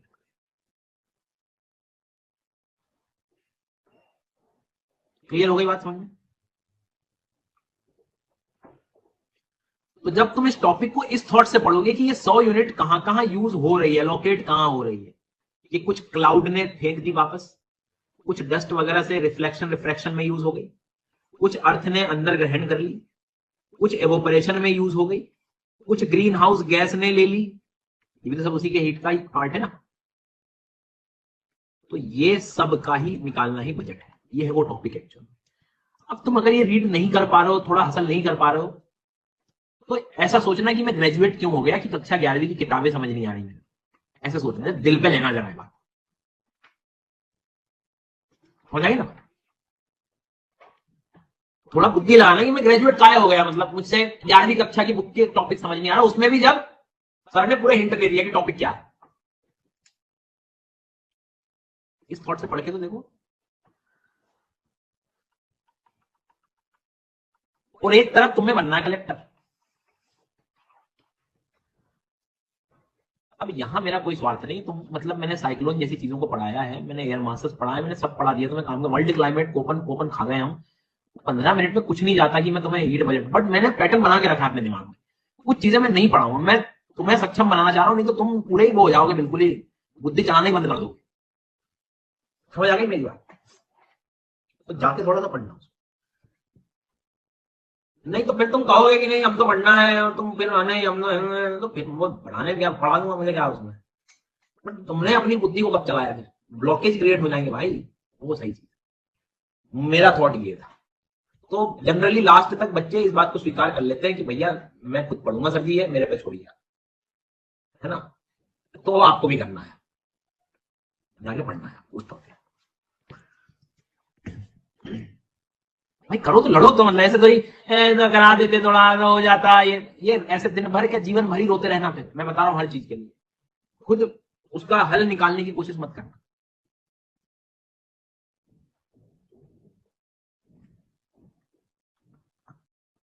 उसको पढ़ो, ठीक है। अब आते हैं हम, आपको याद होगा लिथोस्फीयर जब हम पढ़ रहे थे तो मैंने कुछ क्वेश्चंस आपको जब बताए थे कि ये मॉडल आंसर से आप लोग कुछ लिखना, तो मैंने 3-4 क्वेश्चंस को डिस्कस भी किया था। वैसे मैं कुछ क्लाइमेटोलॉजी के भी कराने जा रहा हूं, तो प्लीज थोड़ा ध्यान से सुनना, थीम को पहले पहचानेंगे हम लोग, किस तरह से कैसे क्वेश्चन आ रहे हैं, कहां से क्वेश्चन बार बार आ रहे हैं, उसके हिसाब से फिर हम लोग आंसर लिखने की कोशिश करेंगे। रही बात जो पहली बार में, मैं फिर से रिपीट नहीं करना चाहूंगा उन सब चीजों को, उस टाइम में मैंने कहा था जो तुम्हारे बहाने हैं कि मेरे को आंसर लिखते नहीं बनता, ये नहीं बनता, वो नहीं बनता। टॉपिक की क्लैरिटी अगर है तो तुमसे लिखते बनेगा। टॉपिक की क्लैरिटी इसलिए हमने सबसे पहले करी है, चीजें हमने सीखी है, साइक्लोन क्या होता है, ये क्या होता है, वो क्या होता है, सब इसके पहले सीखी है।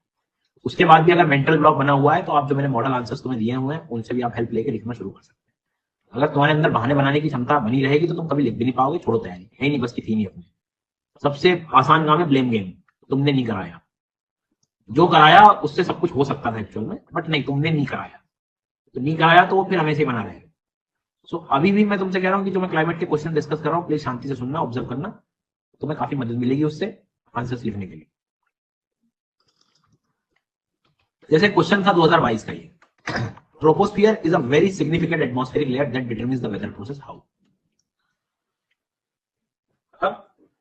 वो क्वेश्चन ये कहना चाह रहा है कि जो क्षोभ मंडल है हमारा ट्रोपोस्फियर याद है, और आपको पता नहीं मतलब याद है कि नहीं, मैंने तुमसे कहा था कि पूरे स्ट्रक्चर ऑफ एटमॉस्फियर में मैं सबसे ज्यादा समय जो लूंगा वो ट्रोपोस्फियर में ही लूंगा, या हमें पढ़ना भी चाहिए वो सबसे ज्यादा क्षोभ मंडल को ही पढ़ना चाहिए। क्यों पढ़ना चाहिए? क्योंकि एक महत्वपूर्ण परत है जो मौसम प्रक्रियाओं को निर्धारित करता है कैसे।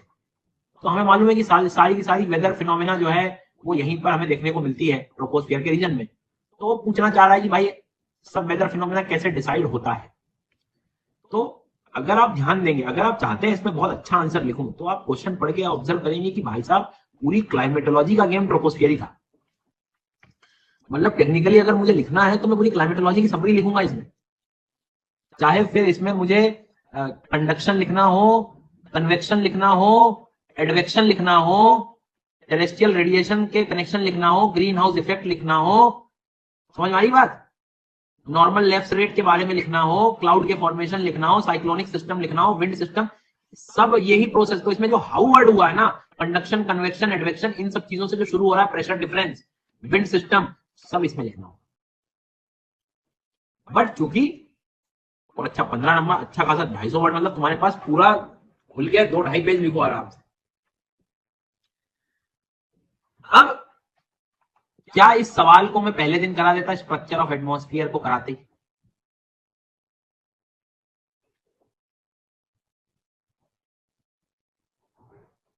नहीं, तो क्वेश्चन पढ़ो तब बोलना, ऐसे जल्दबाजी मत करो। काजल नाम की एक छात्रा बैठी है जिसने बड़े आराम से लिख दिया, आपने आंसर राइटिंग नहीं कराई है। तो अब मैं क्यों करा रहा हूं वो उसका कारण तुम्हारे सामने लिखा है।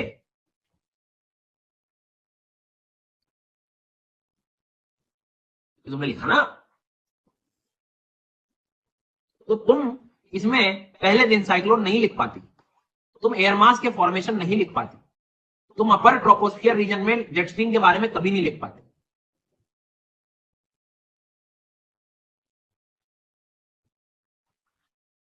आई बात समझ में?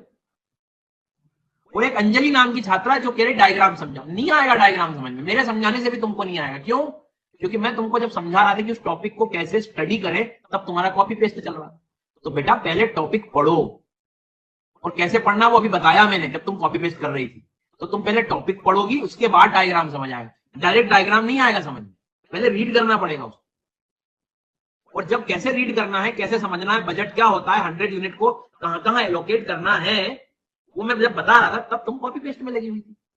आज 35, 36, 37, 38 क्लास हो गई होगी, तब भी तुम्हें बात समझ नहीं आई कि आदमी जब बोलता है तो चुपचाप बैठना होता है। नहीं, हम तो ऐसे ही हैं। तो ट्रोपोस्फियर, अब सीधी बात है, पूरा क्वेश्चन किसके बारे में है?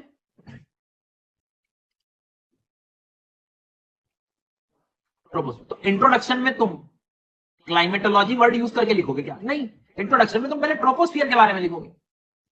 ये मैंने जो 10-15 लाइन लिख के दी है, ये तुमको इसलिए दी कि कल को कोई बिल्कुल ही लड्डू, एकदम लड्डू लेके बैठा है कि नहीं पढ़ना ही नहीं मेरे को, तो तुमने जो लिखा वही लिखना है मेरे को।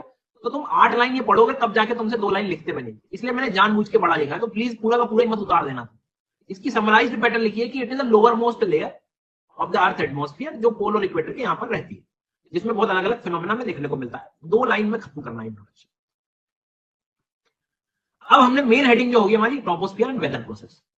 अब वेदर प्रोसेस में तुमको जो जैसा ठीक लगे। अब इस आंसर राइटिंग की फॉर्मेट देखो, आपको मान लो कंडक्शन लिखना है, कन्वेक्शन लिखना है, ग्रीन हाउस इफेक्ट, आप 3-3 लाइन में बस एक्सप्लेन करूंगा, 3-3 लाइन में एक्सप्लेन करूंगा।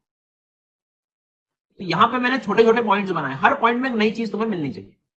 किसी ने cloud formation, green house effect बोल रहे हैं अपन, किसी में कन्वेक्शन के बारे में बोल रहे हैं, एयर मासेस के बारे में बोल रहे हैं, हीट मॉइस्चर, वैसा कर सकते हो जो जो तुम्हें पॉइंट याद आ रहा हो। एक अच्छे लेवल का आंसर और इससे आप चाहते हो तो मैं चाहता हूँ थोड़ा सीक्वेंस पे भी काम कर सकते हो।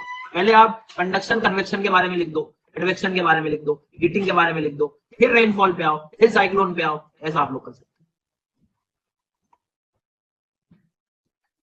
आ गई बात समझ में? आता स्वाति बेटा, जबरदस्ती के सवाल पूछने से कोई फर्क नहीं पड़ेगा, तुम्हारे पास मेन बॉडी लिखने का बहुत सारा कुछ होता है, अननेसेसरी कुछ भी सवाल नहीं होते कि जो है 250 वाले में भी दो लाइन इंट्रोडक्शन होता है। हाँ जी, रीडिंग कमी है मानिया जी, आपको शब्दों की कमी आ रही है, इसका मतलब रीडिंग कमजोर है आपकी, और रीडिंग करनी होगी आपको, एनसीईआरटी ढंग से पढ़ो थोड़ा सा। आ गई बात समझ में? आता तो कहने का मतलब यह है कि इस आंसर में आपने जो सीखा है क्लाइमेटोलॉजी में वो करें। अगर इसको पढ़ने के बाद भी तकलीफ आ रही, कुछ कनेक्टिविटी नहीं बन रही, आप एनसीईआरटी का कम से कम जो एटमॉस्फेरिक सर्कुलेशन वाला चैप्टर है, स्टार्टिंग के जो 2 चैप्टर मैंने स्टार्टिंग में पढ़ाए थे, तुम्हें कंडक्शन कन्वेक्शन के बारे में लाइन बाय लाइन जो चीजें सिखाई थी, कम से कम 2 से 3 रीडिंग करो, तब इस तरह के आंसर्स तुम लिख पाओ।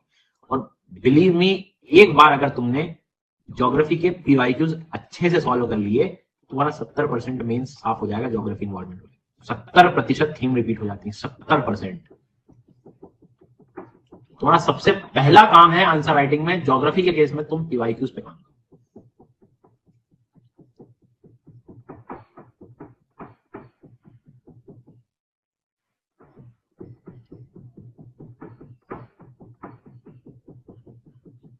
अब एक क्वेश्चन था ये, discuss the concept of air mass. याद करो,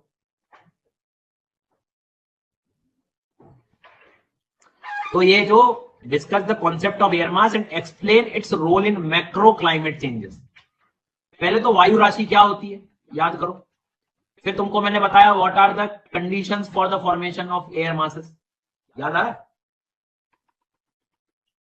है? भैया वाटर वेपर, ह्यूमिडिटी नहीं पूछी है मैंने, एयर मास पूछा, ह्यूमिडिटी की डेफिनेशन लिखा है।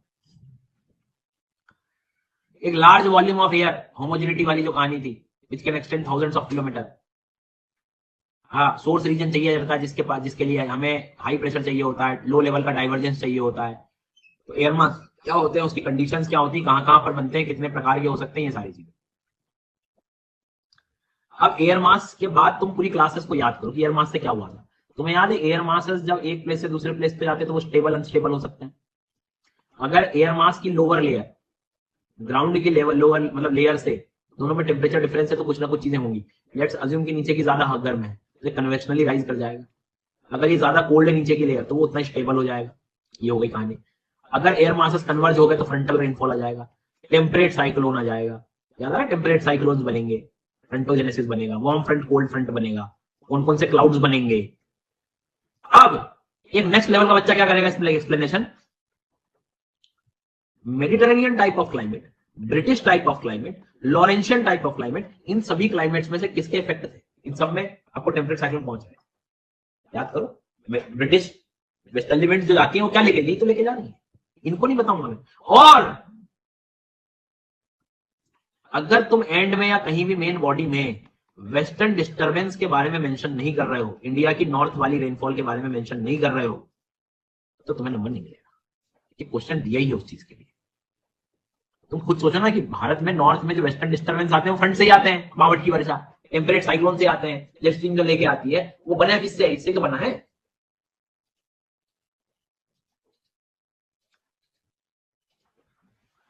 बट ध्यान देना, जो भी तुम लिखो बस पॉइंटर्स में लिखना, 2-2, 3-3 लाइन बना बना के लिखना। तुमने एक बड़ा पैराग्राफ लिख दिया ऐसा, सब बेकार हो जाएगा। समझ में आ गई बात?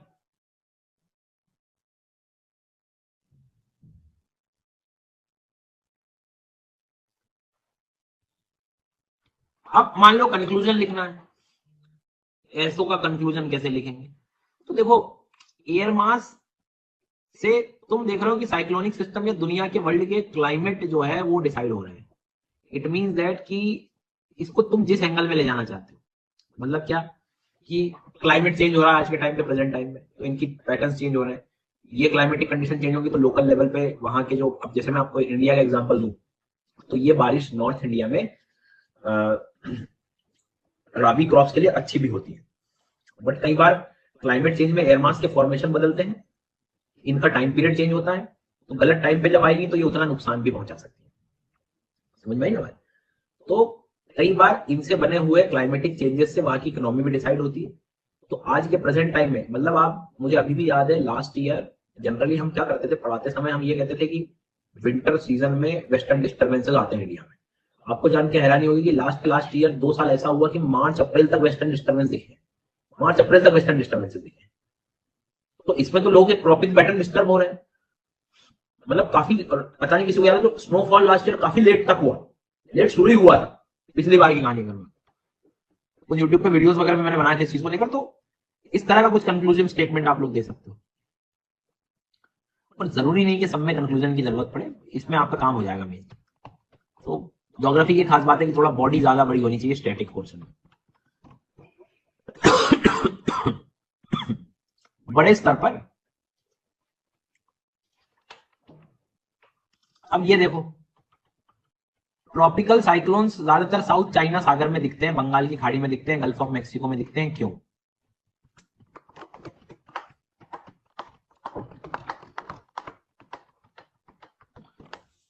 तो साउथ चाइना सागर में, बंगाल की खाड़ी में, मेक्सिको में, गल्फ, मतलब इधर ही क्यों ज्यादा दिखते हैं? तो तुम्हें जो कंडीशंस मैंने लिखवाई हैं साइक्लोन बनने की, लैंड मास का होना, पानी का गर्म होना, ईस्टर्ली विंड का होना, कोरियोलिस फोर्स की अवेलेबिलिटी, सफिशिएंट अमाउंट में लेटेंट हीट की अवेलेबिलिटी होना, ये सब चीजें क्या है, ये उतना ही हमें मौका देती हैं साइक्लोन्स को बनाने के लिए। अब इंट्रोडक्शन में क्या लिखोगे तुम? जैसे सवाल नहीं होते बेहुदा बिल्कुल ही एकदम, सर जी ये इंट्रो क्या लिखे? अरे तुम क्वेश्चन वाइज चलो, क्वेश्चन वाइज चलो, मन के ब्लॉकेज ऐसे हटेंगे जब तक तुम लड़ोगे नहीं क्वेश्चन से। अब इसमें तुम मुझे बताओ, इसमें इंट्रोडक्शन कैसे बनाए? अरे क्या बनाओगे? किसके बारे में क्वेश्चन पूछा है? तो ट्रॉपिकल साइक्लोन की 2-3 लाइन याद रखो। इसका मतलब मुझे क्या सीखने को मिलता है कि अगर मैं मेंस की तैयारी करना चाहता हूं तो हर टॉपिक की कम से कम एनसीईआरटी से 2-2, 3-3 लाइन तो याद रखूं, तैयार रखूं। मनीष भैया आप कल आंसर ले आना, आपके यही डाउट सेक्शन में अपलोड हो जाएंगे, हाँ? चिंता मत। अलग दुनिया के अलग दुख बने हुए आंसर कहां अपलोड करूंगा, ये कैसे हुआ? टेंशन मत लो भाई, कल लाओ चेक हो जाएगी। तो यहां तक मेरी बात सबको समझ आ रही?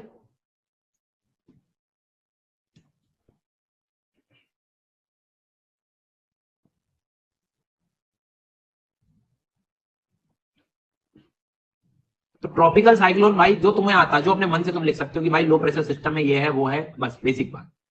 अब इनमें नॉर्मली अगर हम लोग देखें तो कहां पर जो है कितने पॉइंट्स डेवलप हो सकते हैं, कौन कौन सी शर्तें हैं, उन सब चीजों को जो है थोड़ा सा अपने को ध्यान रखना।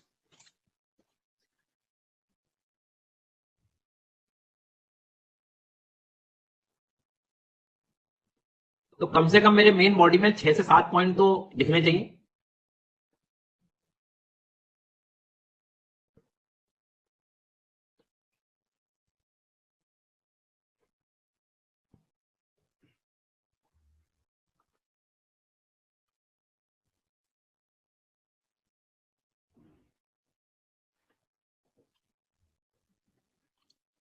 क्लियर हो गई बात यहां तक?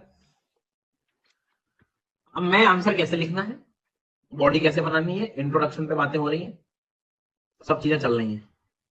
आप मेंस नहीं करा रहे हो, आप नहीं करा रहे हो, सब चल रहा है, डिस्कशन हो रहा है। इसी बीच इस साल ठंड कम क्यों, हाँ, इस साल ठंड कम क्यों पड़ रही ये बताओ। ये जो क्लास में चल रहा है ये कोई काम का नहीं, इस साल ठंड कम क्यों पड़ी ये पहले बताइए मुझे। अभी बताओ, कॉपी पेस्ट करूंगा मैं पैर रख दूंगा, मुझे अभी बताओ क्यों। क्योंकि ये जो डिस्कशन चल रहा है कि जो मेन से क्वेश्चन कैसे आ रहे हैं, कैसे इनको लिखना है, बॉडी पे किन किन चीजों पे काम करना है, नहीं, पहले बताओ ठंड क्यों नहीं लगी मेरे को।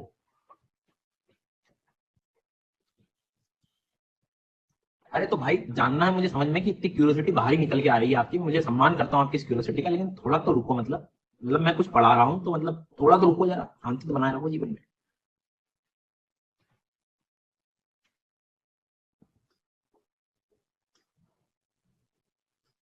अब मैं कह दूंगा कि कुछ लोगों का मानना है कि यह नॉन लानीना ईयर था, इसलिए ठंड नहीं पड़ी।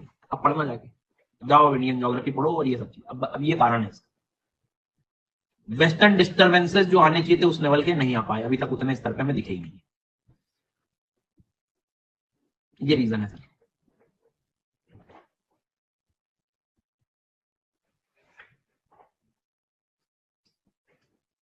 प्लीज यहां ध्यान दो, और नहीं ये दो ही अच्छे हैं, इनसे ही काफी ठंड हो जाती है, इनसे ही आग लग जाती, बट नहीं लग पाई, क्या करें। और इसके बाद अब आप ब्लॉक होंगे अगर यहां ध्यान नहीं दोगे क्लास में। समझ आई बात? अब अगला अगला क्वेश्चन,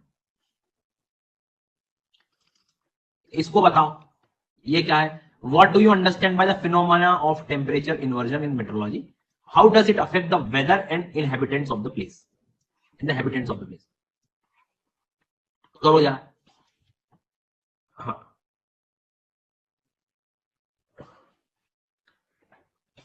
रजत 2024 के तो क्या, वो तुमको यूट्यूब पे मेरा वीडियो मिल जाएगा सेम डे के, जिस दिन पेपर था ना उसी दिन का, तो वो तुम देख भी लोगे तो तुम्हें पूरे मॉडल आंसर सब वहीं से समझ जाएंगे। तो मैं तो ये रिकमेंड करूंगा, देख लेना एक बार, क्योंकि अभी जब हुआ था तब भी मैंने समझा लिया सारी चीजें, तो अब आराम से तुम्हें समझ में भी आ जाएगा, क्योंकि अब तुमने पूरी फिजिकल ज्योग्राफी पढ़ ली। अगर उसकी होगी तो मैं लिंक दे दूंगा सबको। टेम्परेचर इन्वर्जन क्या होता है बताओ भैया? What do you understand by temperature inversion?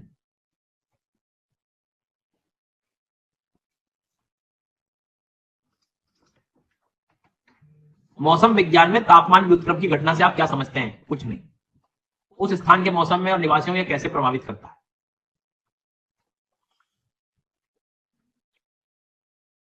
तो टेम्परेचर इन्वर्जन की जो शर्तें हैं कि मतलब नीचे की हवा ठंडी कैसे होती है वो तुमको बताना है, और ऊपर की गर्म कैसे होती है ये तुम्हें बताना है, कब कब होती है और इससे क्या होता है। तो आपको याद है fog formation, cloud formation, higher latitudes पे फिर फ्रॉस्ट का डेवलपमेंट हो जाता है। लोकल रीजन में इससे एग्रीकल्चर पर बहुत बेसिक इंपैक्ट हम देख सकते हैं।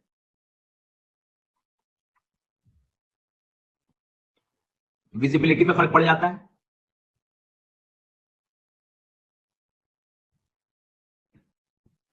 याद करो टेम्परेचर इन्वर्जन फ्रंटोजेनेसिस के दौरान भी होता है,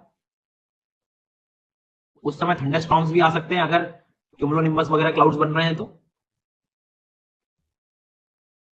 हिली एरियाज की अपनी कंडीशंस हैं।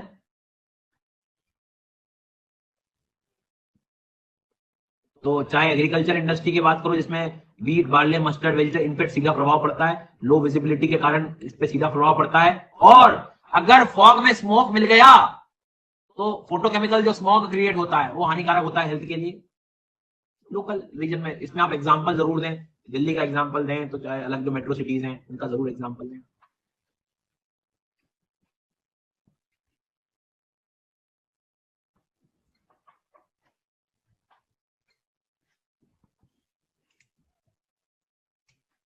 आई बात समझ में आता है? ये एक सबसे पुराना जहरीला सवाल, मेजर हॉट डेजर्ट उत्तरी गोलार्ध में पश्चिम की तरफ ही क्यों होते हैं? अब ये नहीं पढ़ा रहा मैं तुम लोगों को, समझ आई बात? उधर ही क्यों होते हैं वेस्टर्न साइड पे, वेस्टर्न साइड पे क्यों होते हैं तो ये सब पता आपने क्यों होते हैं।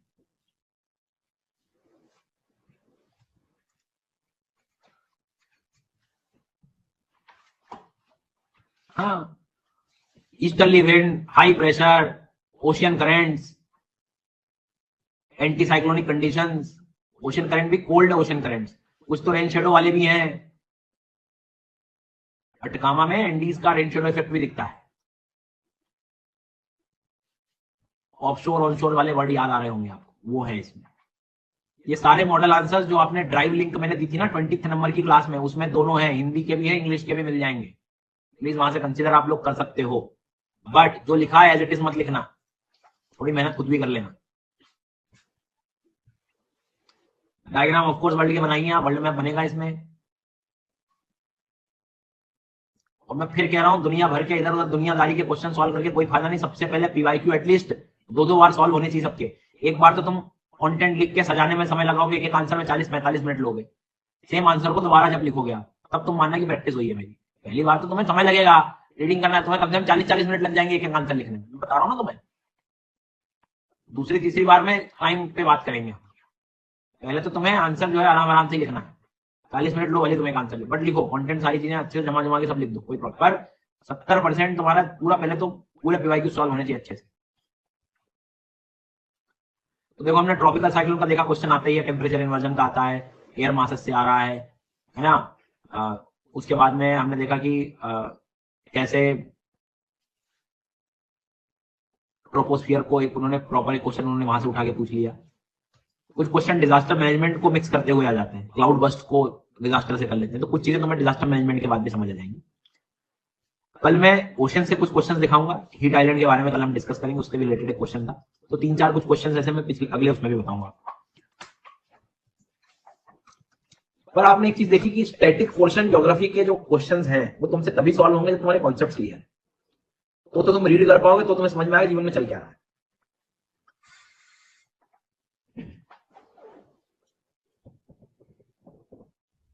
और ऐसा का ऐसे जस्ट अपोजिट पैटर्न तुम्हें देखने को मिलेगा इंडियन ज्योग्राफी के क्वेश्चंस में। वहां ऐसे स्टैटिक नहीं है, वहां अपन ने जैसे हिमालय की थीम डिस्कस करी थी कि भाई टूरिज्म से क्या इफेक्ट हो रहा है, ग्लोबल वार्मिंग से क्या इफेक्ट आ रहा है, लैंडस्लाइड से क्या इफेक्ट आ रहा है, पानी के पीने की समस्या क्या है, वहां का पूरा डायनेमिक चीज हो, करंट बेस्ड हो जाती है। यहाँ के तुम सारे क्वेश्चन अभी मैंने 6-7 तुमको दिखाए, वो क्या है, सब सीधे स्टैटिक वाले काम, सीधा स्टैटिक। पता है कॉन्सेप्ट तो तुम लिख भी पाओगे थोड़ा बहुत, नहीं तो ये 2 मेजर डिविजन हमें मेंस में देखने को मिलते हैं आंसर राइटिंग में। और तीसरा जो ऐड होता है वो डिजास्टर मैनेजमेंट, इसका ऐड हो जाता है कि अब डिजास्टर मैनेजमेंट के बाद तो तुम्हारे कंक्लूजन बहुत अच्छे हो जाएंगे।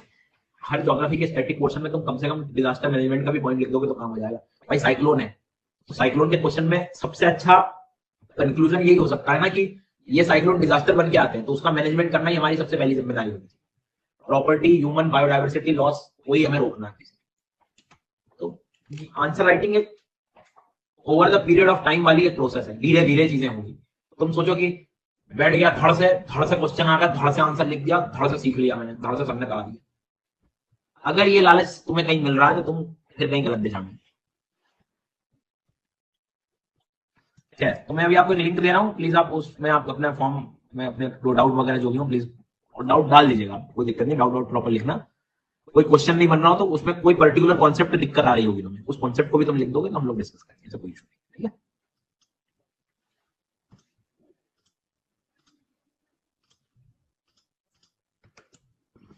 फॉर्म में आंसर नहीं डालना है, यहाँ में अलग से डाउट क्लियरिंग सेशन होता है ना, यहाँ अपलोड हो जाएगी इमेज। ये डाउट क्लियरिंग फॉर्म दिया, आई थिंक चेक कर लो ओपन हो रहा है क्या, कल डाल देना यार, कल 10, 12, 11 क्लास के बाद 12-2 बजे तक डाल देना, कल परसों डिस्कस करूंगा। चलो थैंक यू।